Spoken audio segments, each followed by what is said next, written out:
Now, for a brand new segment on Mark Dolan tonight on a Sunday, The Last Word, in which a special guest joins me in the studio to give their final verdict on the weekend that we've had. So, next week sees the King's Speech, the final legislative programme before the next election.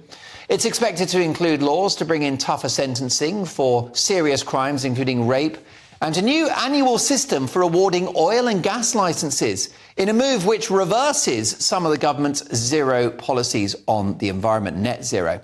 And whilst Rishi Sunak has pushed back on extreme political correctness, saying a man is a man and a woman is a woman, is there really enough clear blue water between the Tories and Labour to make a difference in a year's time? If she was still around, what would Margaret Thatcher be advising Rishi Sunak to do? Who better to ask than her former aide and advisor, foreign policy analyst and contributor to the Telegraph newspaper, Nile Gardiner. Nile, great to have you in the studio. It's great to be here. Thanks, Mark. The very first, the inaugural The Last Word on a Sunday night. Now, Keir Starmer has Tony Blair and Peter Mandelson advising him. I think you can see that in some of his policy positions. I feel he's shifted to the centre somewhat. Rishi Sunak sadly doesn't have Mrs Thatcher, but if he did, what would she be telling him? Well, that's a great question. I think the first thing that she would say to Rishi Sunak is that you need to advance Conservative policies in order for Conservatives to vote for the Conservative Party. It's as simple as that. And she used to say that, of course, if Conservatives advance socialist policies, they're not going to remain in power for much longer. So that was always her message, that Conservatives have to apply Conservative principles. I think she would be calling for tax cuts, for economic freedom, for a reduction in government spending, a reduction of the size of the state.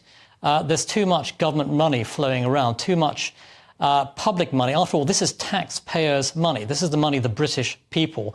And so the Conservative government, I think, has to really cut taxes and send money back to the British people. I think that's the first thing.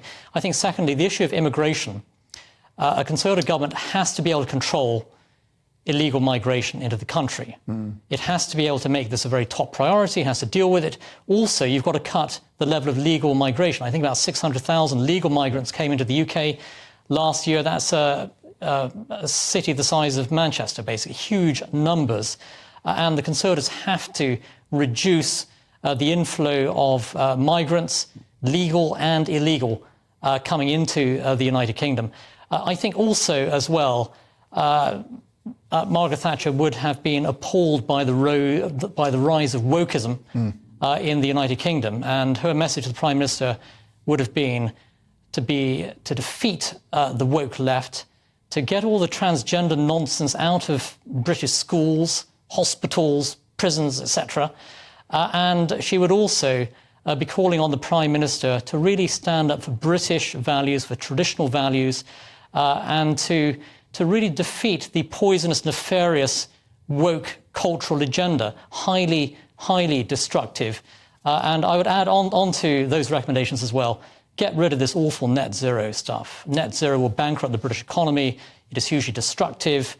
It will cost trillions of pounds. Britain can't afford it. Get rid of net zero. It's not a Conservative policy. Fascinating. Well, do stay with us, Niall. Let's bring in my top pundits alongside you. Delighted to have Linda, Emma and Yossef with us. Listen, folks, keen to hear what you've got to think. Yossef, is this country still missing Margaret Thatcher? Well, the lady was not for turning, but she would have turned the Conservative Party back to socially conservative values, and she would have, as the guest has said, reduced the size of the state and lowered taxes. I don't think that we need to resurrect the dead to save the Conservative Party. If we can become a radical conservative outlet, entity before the next election, I think there's still hope. I would caveat that by saying that I am a signed-up member of the Conservative Party, and I've also put myself on the list to be selected. And I would say that Rishi Sunak's doing a pretty good job considering the circumstances. We're hearing rumours of an October poll to give the economy a chance to bounce back. Do you think it's already done and dusted, Linda? No, I think there's still stuff left to play for. I do think the election will probably be in the autumn of next year. But I think that Rishi Sunak, I think he's a capable, intelligent guy. And I think the mistake we sometimes make is in thinking we have to have some kind of great orator, someone with great charisma, someone who's always out there in front of the cameras. What we actually need right now is a sensible person running the country who understands what to do in terms of the economy. Listen, Emma, I think it's quite clear from Keir Starmer's stance on a number of issues, including wanting to stop self-ID for trans individuals, that Labour have shifted to the right. And I think it's the hand of Tony Blair and Peter Mandelson bringing Keir Starmer into the centre ground. Look, I mean, on some issues, Keir Starmer has gone to where the country is, and as a radical feminist advocate for sex-based rights, I'm very happy that the Labour Party has shifted position on that particular issue. I think in terms of, where Keir Starmer is, I don't think he's influenced much by Margaret Thatcher, which as a Labour Party member, I would say is a good thing. But I do think that there is... I mean, if we're still talking about a person who left office when I was 15 as the last great Conservative, I think we're talking about a party who's really run out of ideas. OK, well, listen, Niall, last word to you. Your reaction to what we've seen on the streets in London this weekend, anti-Semitic hate, what does it mean for the future of this country? Well, in my view, with regard to what we're seeing on the streets, it's absolutely appalling. We are seeing outright anti-Semitism, hatred, violence, a menacing atmosphere on the streets of London. A lot of these pro-Palestine supporters are actually supporting Hamas. Well, there you go. He said it. It was the last word.